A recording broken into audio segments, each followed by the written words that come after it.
So Hillary Clinton maintains she's going to be the Democrat Party nominee, but the delegate-rich Californian, may have something else to say about this. You got to see that the polls have now shown her and Bernie Sanders in a statistical tie. It's a dead heat with her, 46, and Sanders at 44%. Clinton decided maybe I should push a little harder. She bought some TV time in California.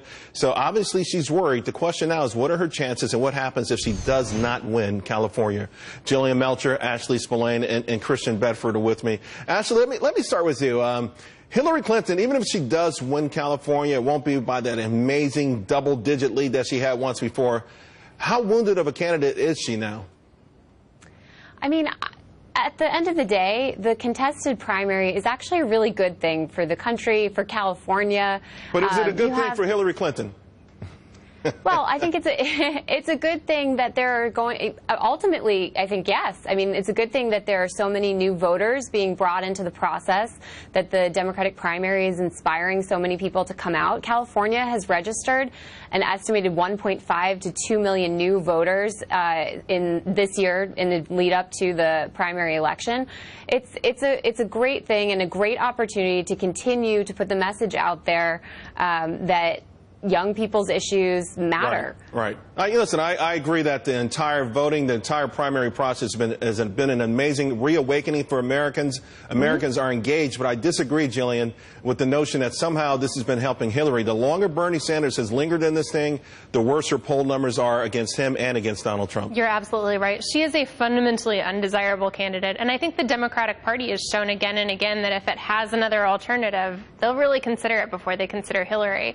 Now, what I think is interesting about the polling coming out of California is that it looks at likely voters. But with California, there's a question about whether independent voters can vote. And that's a big issue because some people signed up for the American Independent Party, which could potentially disqualify them. If you do that, there's a bit more of a gap. But I think bottom line is Bernie's giving her a run for her money, and she was not prepared for it. By the way, a lot of people were excited about this potential Bernie Sanders-Donald Trump debate. Well, we can report tonight that much anticipated debate will not happen. About an hour after the Sanders campaign had put out a press release actually saying that it had agreed to it, Donald Trump's campaign came back out with a statement. We'll read it for you now. It says, quote, "As much as I want to debate Bernie Sanders, and it would be an easy payday, I will wait to debate the first-place finisher in the Democratic Party, probably crooked Hillary Clinton or whoever it may be." That's Donald Trump. Christopher, I got to tell you, I was salivating at the prospects, and I think it would have been an amazing deal for both Donald Trump and Bernie Sanders. I think Hillary dodged a bullet with this one. It would have been an absolute prize fight. It would have been, they really could have sold that pay-per-view, I think, and everybody, even if it wasn't my job to tune in, I definitely would have popped the popcorn. But Bernie Sanders has the most to gain from this. As the poll showed, he's 2 points behind Hillary Clinton, and as a Fox News poll showed in California last month, he was 2 points behind Hillary Clinton.